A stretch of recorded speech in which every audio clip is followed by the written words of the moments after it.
Permanent hair removal at Anos. Flat 25% off. Call 970-389919. పర్వాలేదులే, భగవంతుడు చల్లగా చూసుంటే శోభనం గదిలో నీ కొంగుముడి విప్పాల్సిన వాణ్ణి. డబ్బుందని రామనని పెళ్లి చేసుకున్నావు కదా. భిక్షపతి, నేను వదిన్ని కళ్ళు పోతాయా? పోనీ, నిన్ను అనుభవించాక కళ్ళేమిటి, ప్రాణం పోయినా పర్వాలేదు. ఏంట్రా, ఏం చేస్తున్నావు ఇక్కడ?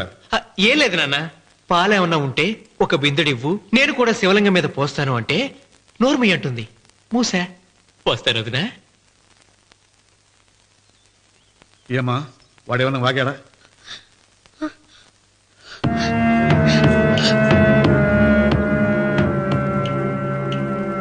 భిక్షపతి, అవును, అసహ్యంగా చండాలంగా వాగాను.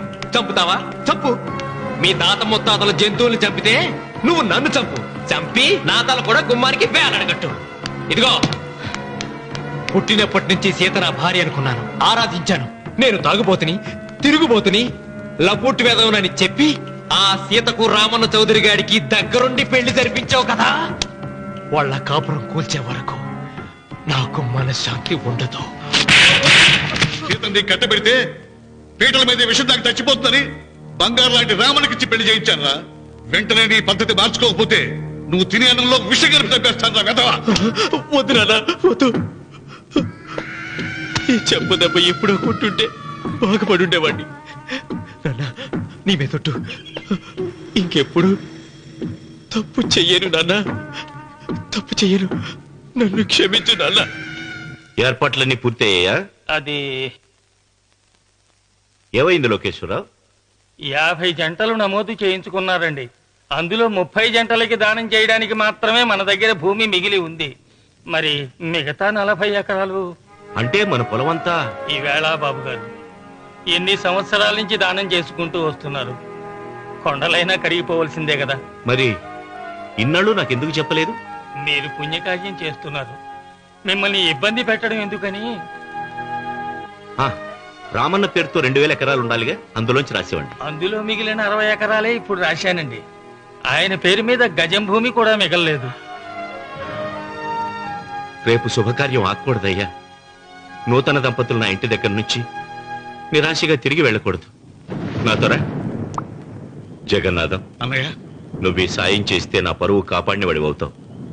40 ఎకరాలే కాదు, నా యావదాస్తి మొత్తం నాకు ఇస్తాను, నా ప్రాణాలను ఇస్తాను. లోకేశ్వరరావు, అయ్యా కాగితాలు.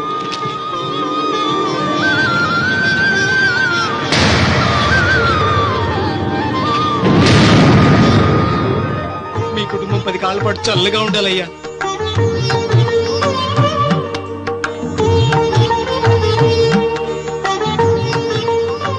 నీ పొలం వాయన దానం చేస్తాడు, పేరు తెచ్చుకుంటాడు. ఇంకా నీకే మిగులుతాది, డబ్బులు ఇచ్చిపోతావు. తొందర పడకు, చూస్తావుగా. ఒరే రావుడు, ఈ భోజనాల కార్యక్రమం చూస్తుంటే నాకు తిరుపతి దేవస్థానం గుర్తుకొస్తోందిరా. నువ్వైనా చెప్పచ్చు కదా మీ నాన్నకి, ఈ దానాలకు అంతే లేదా? ఎదుటివాడికి ఇంత పెట్టడంలో ఆయన ఆత్మసంతృప్తి పొందుతున్నారు. ఆ పుణ్యమే ఆయన నిండు నూరేడు బ్రతికిస్తుంది. నువ్వు అన్నం వచ్చి ఇదంతా నీ పుణ్యమేరా. అంత మాటలు కన్నయ్య. హర హర మహదేవ్ శంభో శంకర. ఓం నమః. పెదనాన్న, ఏం బాబు? పెదనాన్న, నాన్న. ఏమిట్రా? నాన్న నోరు. ఏమిటో చెప్పరా. మా నాన్న నోరు తెరిచి నిన్ను అడగలేక నాకు దస్తావేజీలు ఇచ్చి పంపించాడు. దేనికి? మీరు మా దగ్గర తీసుకున్న పొలానికి గాను రుణపత్రం రాయించుకు రమ్మన్నాడు.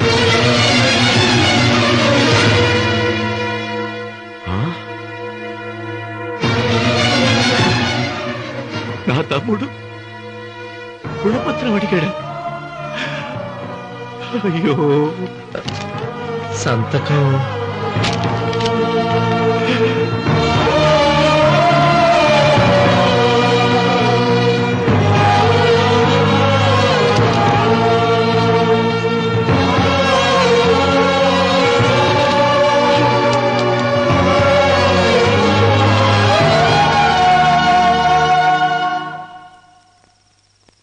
ఏంట్రా తినవేంటి?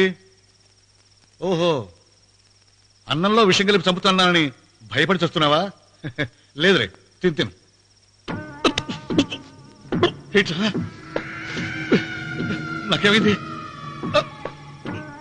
నువ్వు అన్నంలో విషం కలిపి నన్ను చంపుతానన్నావు కదా, ఆ పాపం నీకెందుకు అంటగట్టాలి అని నేనే నా అన్నంలో విషం కలుపుకున్నాను నాన్న. పొరపాటుగా పళ్ళాలు మారాయి. నాన్న ఎలాగో చచ్చిపోతున్నావు కదా, నీకు రహస్యం చెప్పనా? ఇంతకు ముందే మీ అన్నయ్య చేత దొంగ దస్తావేజీల మీద సంతకం పెట్టించుకున్నా. వాళ్ళని వీధిలోకి తీసుకొస్తా. నాన్న ఈ రేతో నీకు చెప్పాక నేను ఎందుకు బతికిస్తాను? నాన్న చిన్నప్పుడు నీ గుండెల మీద ఆడుకుంటే తెగ ఆనందపడేవాడు కదా, పోయేటప్పుడు కూడా ఆడుకుంటా ఆనందపడే. చల్ చల్ గుర్రం చలాకి గుర్రం, చల్ చల్ గుర్రం చలాకి గుర్రం, చల్ చల్ గుర్రం చలాకి గుర్రం, చల్ చల్. నాన్న అయ్యో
తొందరగా పోనీరా.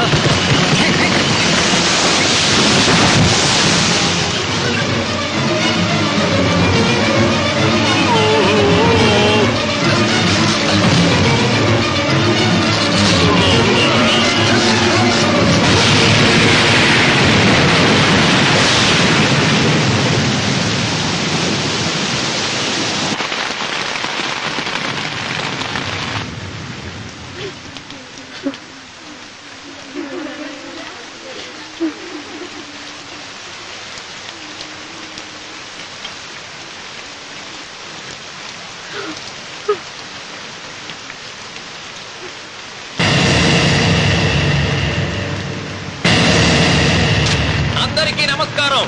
ఇది మా పెదనాన్న సంతకం పెట్టిన దస్తావేజు. అక్కడ మా నాన్న లేడు, ఇక్కడ మా పెదనాన్న లేడు. కానీ మా పెదనాన్న మా నాన్న దగ్గర 50 లక్షల డబ్బు, 40 ఎకరాల పొలం తీసుకున్నాడు. ఏ లోకేశ్వరరావు చెప్పు. అవునండి, నేను సాక్షి సంతకం చేశాను. ఈ అప్పు ఎలా తీరుతుందో ఆ ధర్మాత్ముడి శవం అక్కడి నుంచి తీసేలోపు చెప్తే బాగుంటుంది. బిచ్చపతి మతుందా నీకు? ఇదేనా అడిగే సమయం?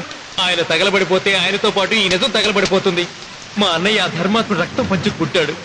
ఏమయ్యా లోకేశ్వరరావు, మా అన్నయ్యకి మిగిలిన ఆస్తి ఏమిటి? ఈ ఇల్లు తప్ప ఏమీ మిగలలేదండి. సరే, 40 ఎకరాల కింద ఈ ఇల్లు పెట్టుకుంటాను. మిగతా 50 లక్షలు ఎలా ఇస్తావన్నయ్యా? ఏంటో నువ్వు మాట్లాడేది? మా రావుని ఒట్టి చేతులతో నడురోడ్డు మీద నిలబెడతావా? సరే, డబ్బు వద్దు, పొలం వద్దు, ఒక్కటిస్తే చాలు. ఏంటది? అది సీత దగ్గరుంది. అది ఇస్తే 50 లక్షల బాకీ రద్దు చేసుకుంటా. సీతారత్నం పుట్టింటి వాళ్ళు పెట్టిన 7 వారాల నగలున్నాయి. అవన్నీ నాకు ఇచ్చేస్తే నేను సరిపెట్టుకుంటాను.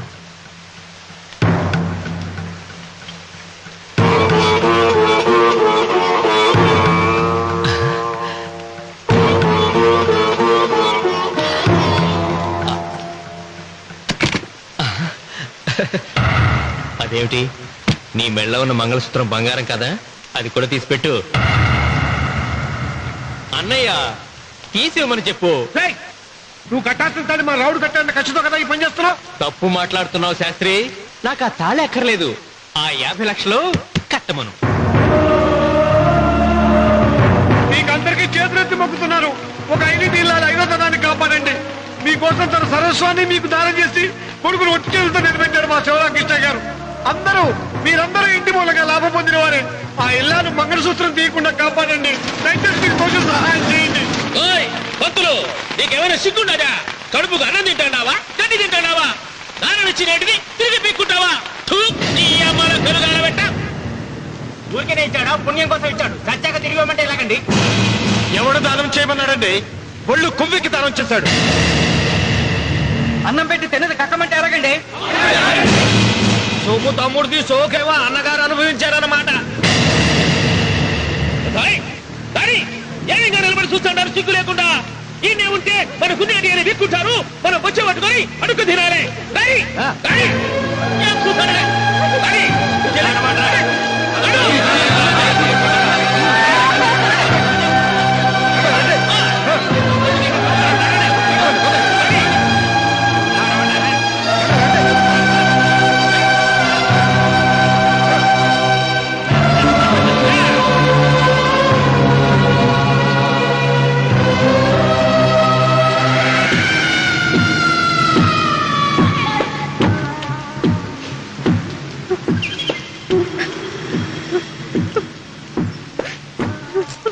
అమ్మ సీత,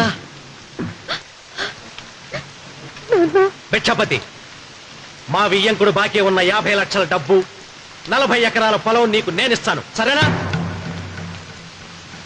సరే.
దేవుడా? ఆయన దేవుడే అయితే 24 గంటలు శివ పూజ చేస్తూ దానధర్మాలు చేసిన మా నాన్నకు దిక్కులకి సౌనిస్తాడా? దేవుడి పట్ల అపచారం చేయటం మహాపాపం. దేవుడిని ఎన్నాళ్ళు మనం చేసుకునే ఆత్మద్రోహం. అసలు దేవుడే లేడు. దిష్టి బొమ్మలాగా నా ఇంటి ముందు ఆ శివలింగం ఉండటానికి వీల్లేదు. తప్పో మీరు ఆ శివలింగం జోలికి వెళ్తే నా ప్రాణాలు తీసేసి వెళ్ళండి. నా భర్త దేవుడికి అపకారం చేయడం ఈ కళ్ళతో చూసే కంటే మీ కళ్ళ ముందే చచ్చిపోతాను. నన్ను చంపేసేయండి. నీకు ఇంటి ముందు శివలింగం దేవుడా, నాకు మాత్రం నల్లరాయి. ఈ రోజు నుంచి నేను ఈ వీధి గుమ్మం నుంచి నడవను. ఆ నల్లరాయిని కన్నెత్తి చూడను. ఆ పెరటి గుమ్మమే నాకు వీధి గుమ్మం. ఇది అంగీకరిస్తుంది. నువ్వు నమ్ముతున్న దిష్టి బొమ్మ కోసం కాదా, నీ కోసం. లక్ష్మి వచ్చింది.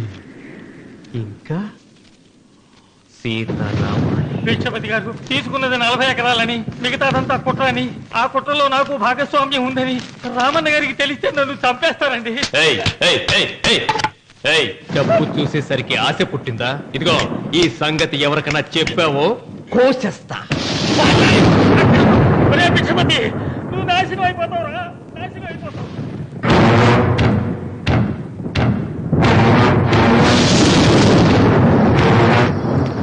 ఇంత రాత్రి పూట ఎక్కడికి వెళ్తావు నాయన? తెల్లారేలోగా ఊరు వదిలి పారిపోకపోతే ఆ భిక్షపతి మనల్ని చంపేస్తాడమ్మా. తొందరగా పద, తొందరగా పద. ఊరుదిలి పారిపోతున్నావా లోకేశ్వరరావు? అది నాకంతా తెలుసు. అయ్యా అయ్యా అయ్యా, మీకు ద్రోహం చేశాను, నన్ను క్షమించండి అయ్యా. నేను క్షమిస్తా, మరి భిక్షపతి వదలొద్దు. నీకు ఉపాయం చెబుతా. అన్వర్, నీ ప్రాణాలకు భిక్షపతి మూలంగా ప్రమాదం ఉందని నీ చేతులతో నువ్వే రాసు. నేను కాపాడతాను. దాన్ని జాగ్రత్తగా మడిచి నీ జేబులో పెట్టుకో. అర్థం కాలదా? నీ ప్రాణాలను నా చేతుల్లో పెట్టావుగా. మీ అమ్మను జాగ్రత్తగా ఇంటికి తీసుకుని వెళ్ళు. వెళ్ళు. వస్తాం బాబు. పదమ్మా, పద.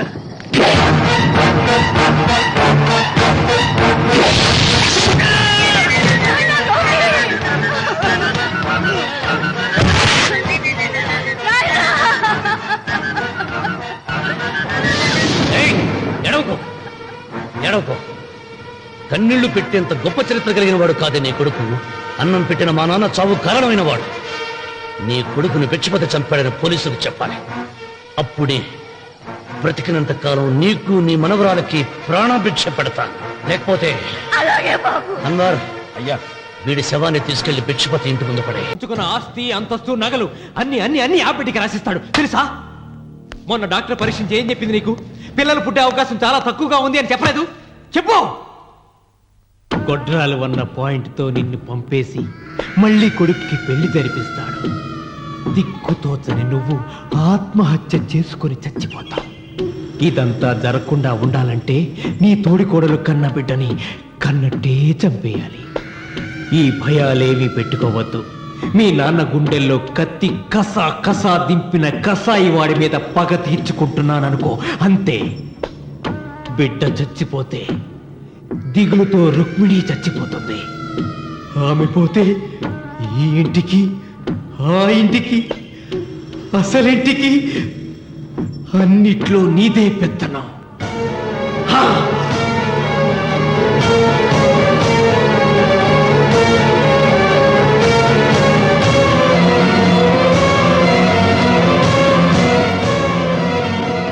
నాకు చిన్న సాయం చేయాలి, చేస్తావా? ఏంటమ్మా?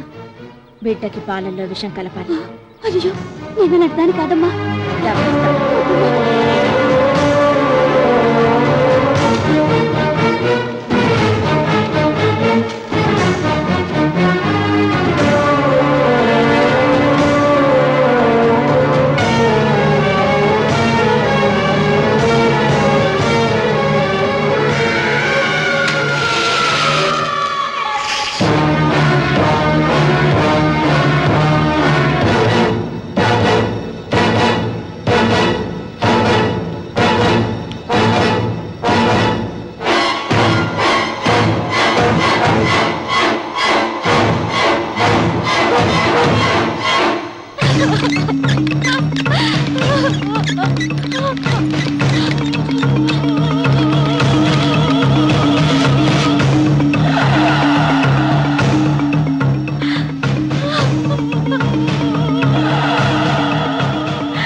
బిడ్డకి చివరిగా ఏం పట్టించారు? పాలు తాగించా. పాలలో విషయం కలిసింది.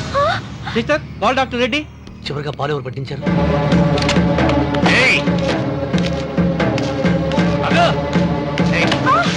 పాలలో ఏం కలిపావు? నాకేం తెలియదు బాబు. నిజం చెప్పు. నన్ను చెప్పదు బాబు. మీ మరదలే డబ్బిచ్చి బాబుకు పాలలో విషం కలపమని చెప్పింది.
ఒరే రామన్న, దేవుడి మీద కోపాన్ని నీ కుటుంబం మీద చూపిస్తున్నావు. కింద జన్మలో చేసిన పాపం వల్ల నీ తండ్రి అలా అయిపోయాడు, కానీ ఈ జన్మలో చేసిన పుణ్యానికి కాదురా. దేవుణ్ణి చూపించు అన్నావు. నీ కనుపాపంతో ఉన్న సూర్యుడినే కన్నెత్తి చూడలేని వాడివి అసలు దేవుణ్ణి ఎక్కడ చూడగలవరా? రామన్న, శాపాన్ని ఎదిరించి పుట్టాడని గర్వపడిన నీ మనవడు ఇప్పుడు చావు బతుకుల్లో ఉన్నాడు రా. గాయపడిన నీ రెండో కొడుకు ఇక్కడ చచ్చిపోతే నీ పెద్ద కొడుకుని ఉరి తీస్తారా? కొడుకుల్ని, కోడల్ని, మనవణ్ణి, భార్యని అందరినీ పోగొట్టుకుని నువ్వు ఒక్కడమే బతికి సాధించేదేమిట్రా?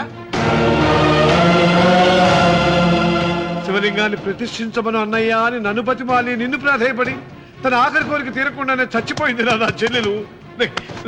బ్రతికుండగా నీ భార్య కోరిక తీర్చలేదు. కనీసం ఆవిడ ఆత్మశాంతికైనా ఆ శివలింగాన్ని తిరిగి తీసుకొచ్చి మళ్ళీ ప్రతిష్ఠించరా, ప్రతిష్ఠించు. ఆ శివలింగాన్ని తీసుకొచ్చి ఇంటి ముందు ప్రతిష్ఠించండి. నీ బిడ్డని కాపాడుకోవడానికి కొద్ది గంటలే టైం ఉంది. శివరాత్రి ఘడియలు ముగిసిపోతే నీకు పశ్చాత్తాపం మిగిలిపోతుంది తప్ప వంశం మిగలరా. వెళ్ళు, త్వరగా వెళ్ళరా.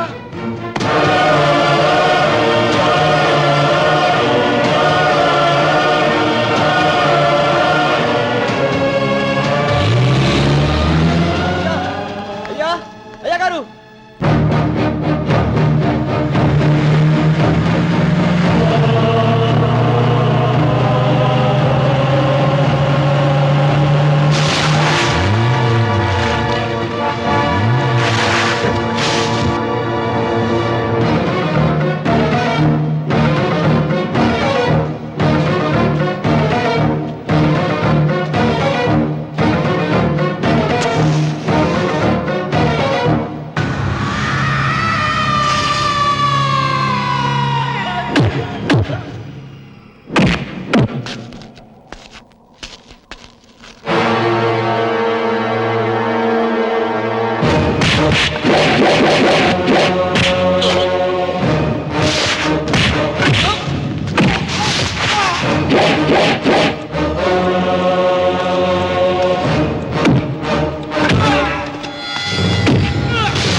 వల్ల 1 కోటి రూపాయల ఆస్తి నష్టపోయాను. నేను ఇష్టపడిన సీతను నాదానిగా చేసుకోలేకపోయాను. నిన్ను నీ వల్ల 14 ఏళ్ళు శిక్ష అనుభవించాను రా.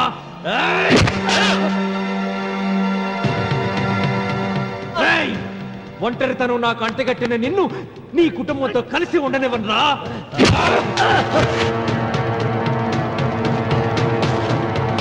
నిన్ను చంపి నా పగ తీర్చుకుంటాను రా.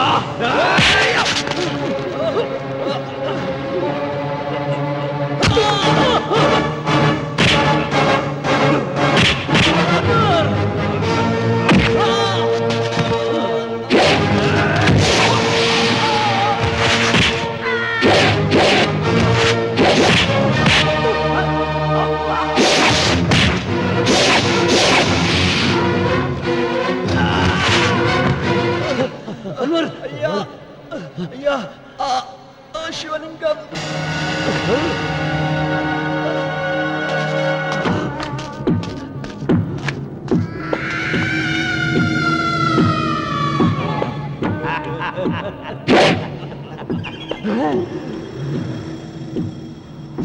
ఏయ్ రాయలసీమ రామన్న చౌదరి, ఇప్పుడు చూస్తా నిన్ను ఏ దేవుడు కాపాడతాడో.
రామన్న చూసావరా ఆ భగవంతుడు లీలా, నీ కొడుకు కోడలు మనవడు అందరూ గండ నుంచి బయటపడ్డారు. ఇక మురళికి శిక్ష పడదు, నీ కుటుంబం అంతా చల్లగా ఉంటుంది. సీతమ్మ ఆత్మ ఇప్పుడు శాంతిస్తుందిరా.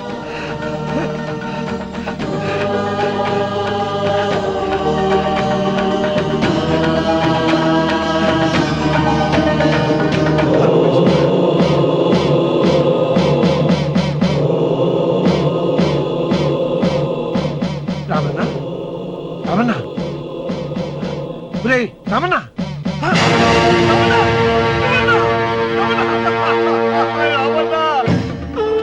గాలి, భూమి, నీరు, తల్లిదండ్రులు, స్నేహితులు మాత్రమే దేవుళ్ళని ఇన్నాళ్ళు అపార్థం చేసుకున్న రామన్న చౌదరి వీటన్నిటినీ సృష్టించిన పరమేశ్వరుడే అసలైన దేవుడని అర్థం చేసుకుని శివ సాన్నిధ్యంలో ఉన్న తన భార్యను కలుసుకోవడానికి కైలాసానికి వెళ్ళిపోయాడు.